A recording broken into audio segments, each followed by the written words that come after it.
During our move to Buffalo, I had plenty of opportunities to think about power. The energy it took to pack, stack, and haul the stuff, fighting the strong urge to dump it all at Goodwill. I even had a chance to test my strength with the force, successfully levitating an upright piano with my mind while watching 6 dudes load it into a truck. They definitely did their share, but without my intense concentration, I don't think they could ever have got it here in one piece. Of course, my powers have their limits, which I had plenty of time to consider while waiting for an electrician who promised to show up sometime between 8 a.m. and 4 p.m. and faithfully kept that appointment at 3:55. He was clearly disappointed to find that I was not a lonely housewife fresh from a scented bath. Instead, I was a haggard father, generously scented with my own musk because I hadn't taken a 5-minute shower because I knew that would have to be the 5 minutes in which he showed up, hung a card on the front door saying we knocked, and disappeared for another 2 weeks. Power. What is power? My experience with the electrician gave me a couple of hints. Power is the power to hold someone else against their will, to put them under house arrest from 8 to 4 waiting for you.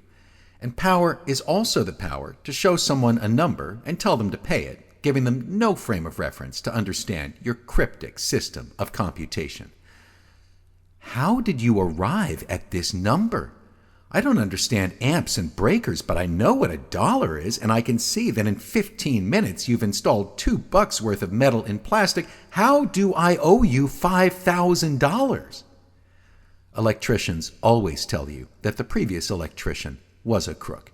That's your problem. The last guy to work on this was a crook. But how can you know? The only safe assumption is that they're all crooks. Power is the power of one sweaty man in dirty clothes, because he's a specialist, to tell another man in dirty clothes, because he can't take a shower, pay what I say, or else. Or else what? Or else it's the Stone Ages for you. I hope you enjoy candles and tapestries. When I was young, the U.S. and USSR spent zillions of dollars and rubles proving their power to, quote, bomb you back into the Stone Age. But electricians don't need atomic bombs. They can put you back in the Stone Age with a 90-cent screwdriver. Ah, now the lights are on, and you're as bankrupt as the Soviet Union, finally taking that shower and trying to remember the business motto printed on the side of the electrician's van. Electricians, holding America hostage since 1879. Electricians, you'll be shocked by what we charge. Electricians, if it's not broke, we'll fix it. And if you're not broke, we'll fix that too. When the U.S. Treasury prints the $1 trillion bill, it'll have Thomas Edison on it. At the start of the college semester, there's a game I like to play with my religious studies students.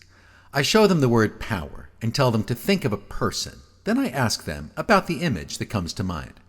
Descriptions of this imaginary person often involve words like strong and tough, and I say, yes, those hefty girls with their broad hips and hard stares, and students laugh. We realize that for your average 19-year-old, the stock image of power is male. But not just any man. We gradually narrow it down until we've further classified this strong man as someone who can use force or threats of force to make you do things that you don't want to do, to make you do what he wants you to do, or to make you pay what he wants for fuse box work. At 19, this was true for me too. My image of power comes from the mid-1980s, the age of the brawny blockbuster. Yes, we all knew that power had fallen into the hands of shadowy bureaucrats and Cold War spies, and that the real Cold Warriors were Wall Street terminators and predators. But we wanted to see muscle. Someone who would sweep the bureaucrats aside and win something. For $5, you could watch Sylvester Stallone win the Vietnam War. Or you could watch Arnold Schwarzenegger win the war on drugs. They may have lost their personal wars against steroids, but at least they weren't bureaucrats. Yet. Let's face it, it's been a long time since America won anything. The U.S. spent so long and so much on its unwinnable war on terror. Now it's decided to wage a war on liberty, which I hope will be just as elusive an enemy. But the war on terror was over there, and the war on freedom is here, so I'm frightened to think they've got better odds. And where was the U.S. Army when that electrician was holding me hostage? They were off protecting his right to free enterprise. Anyway, we think of power, and we think of a strong man who can coerce you to obey his will. We think of a dominator. Then I show my college students a picture of a pregnant teenager. Nobody thought of this person when I said power? Maybe we see the pregnant teenager and think, there's someone who has no power, someone who played around with the power of seduction and got busted, someone who has lost all their choices. This is generally the agreement among college students. But can the pregnant teenager do something the strong man can't do? He can send you to the hospital or the morgue, but the pregnant teenager can produce and nurture life. A ripple, you can feel it. A ripple runs through the classroom, a ripple of unimpressed boredom. Young minds are not blown or changed. The teenaged mother gets no respect. So I ask, who does respect a teenage mother? Silence. A baby does, because to a baby, mother is God, that great thing, that great being who created and loves and nurtures life. It's impossible to teach babies about patriarchal religion, original sin and sacraments, sacrifice, salvation, paradise, all that stuff. They yawn. Sounds fine, but I'll take the nipple instead. Yeah, actually, that's how I feel too. When I ask my students, what do believers tend to like about God? Is it that God gets angry and smashes things? Young eyebrows furrow. Yes, God gets angry and smashes things. If you need proof, there's a book I recommend, the Bible. But is that what believers tend to like about God? Rage and wrath and righteous rampage? Or is it that God creates and loves and nurtures? It's not the strong man God that people really love. It's more like the pregnant teenager God. That's the first thing God's mother asks when he calls. Are you still getting angry and smashing things? No, Mom. Then what's this I hear on the news? Actually, that's the same thing my mother wants to know first when I call. Are you still getting angry and smashing things? No, Mom. How about you? Are you still pouring bowls of chicken soup over children's heads when they won't eat it?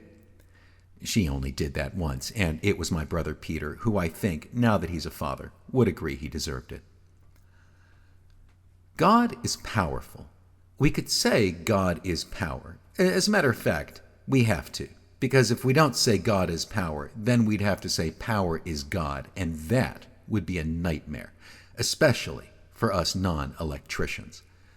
God is powerful, but what are the powers of God? God used to do everything, until just a couple centuries ago, when God received an open letter from Galileo saying, hey, it turns out you don't need to keep pushing the sun and moon in circles around the earth. Just stand back. You'll see everything will orbit perfectly around the sun on its own. Happy Father's Day.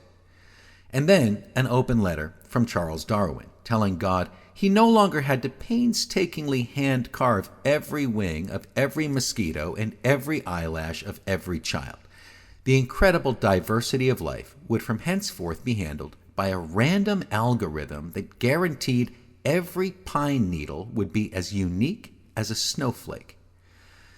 Now God sits despondent in a retirement home, hoping someone will show up for visiting hours on Sunday to hear the old stories again.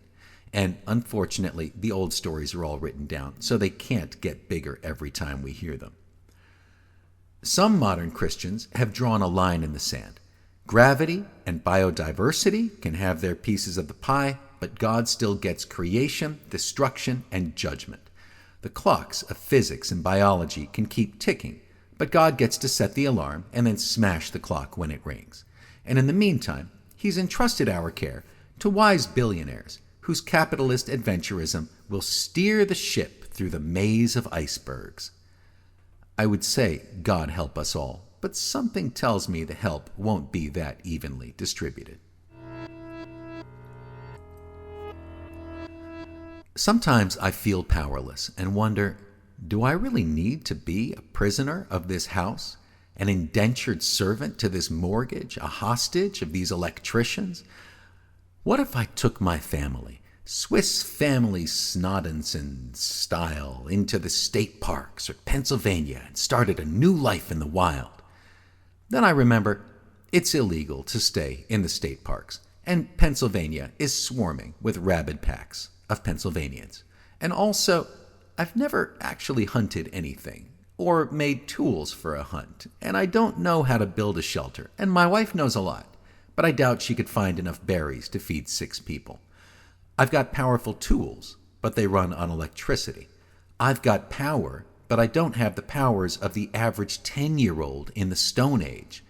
I've got powers, but I don't have the power to walk away from a societal situation that doesn't work. I ask my college students, how many of you want to get up at 7 a.m. every weekday for the rest of your life and work till 7 p.m. so you can go buy food? It turns out, in a classroom of 45 teenagers, nobody. But nobody ever taught them how to feed themselves any other way, and so they're stuck. Elementary school taught them how to measure a triangle and name the 50 states, but not how to catch or cook a rabbit or a rutabaga. Elementary school taught them that all the food in the world is locked up and the only key is money. And then elementary school sent them to me. I hear that some of them attended high school on their way to college, but having read their writing, I'm not thoroughly convinced. When I feel powerless, I try to remember human beings are powerful. Meat machines that run on a wide range of biofuels. Few species on Earth can derive energy from as many fuel types as we can. We can turn oxygen, the toxic flatulence of green plants, into life force. We can turn the poisonous farts of rotting barley into alcohol, which gives us delusions of even greater power. The skin that covers us is a solar panel, and our brains become more active by absorbing radiation from the sun. Our skin can also absorb electricity from moving water, which is why many of us can't think straight till we've had a hot shower in the morning. At our core is a rechargeable battery called the heart. And being electric, we also produce magnetic fields, the effects of which our science cannot yet fully understand. Maybe it was magnetism that helped me levitate that piano. I really can't explain it. We also have powers that we don't talk about. Producing powerful smells, for example, which can influence those around us more than our words and actions. We don't necessarily take it as a compliment when someone says we're smelling strong today, but we must admit that is a form of power. Imagine a machine that ran on a combination of solid, liquid, and vapor fuels, electricity, solar radiation, and magnetism, and that by absorbing a combination of these energies, it could move around and tell dirty jokes and predict the future based on the past, and even screw in a light bulb. But this machine is not a black hole, not an energy vacuum. It processes energy, generating more electricity and magnetism. Its foul-smelling belches feed the trees, and its droppings are a gold mine for beetles and worms and ferns. Alchemists once wondered, can we transform feces into gold? But it turns out our feces are more valuable than gold to our neighbors in the community of life. In the Greek creation story, Zeus's greatest fear was that human beings would gain control of that other form of power, fire, which would give them a sense of mastery over their environment and an inspiration of infinite strength by total destruction. We've modeled our culture on that fire, burning energies and scorching the land. Alien astronauts looking down at the lights of New York and Tokyo at night might think the world was on fire. And they would be right. We are parasites crawling in the benevolent biosphere, negotiating a balance.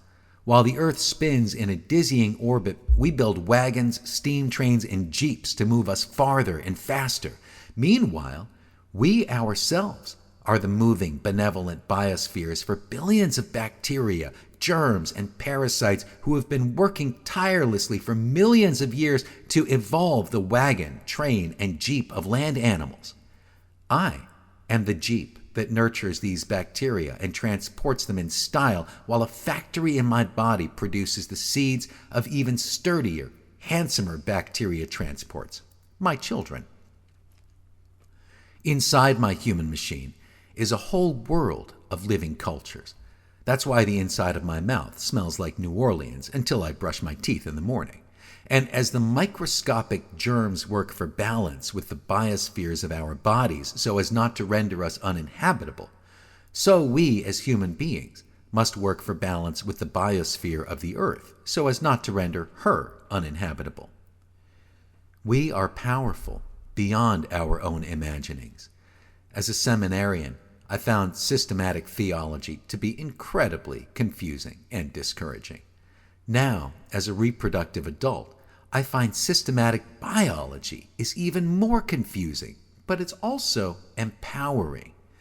Earlier, I mentioned the power of the teenaged mother, condemned by culture, castigated by religion. Although, didn't I once hear that God chose to manifest great power through the reproductive apparatus of an unwed teenager?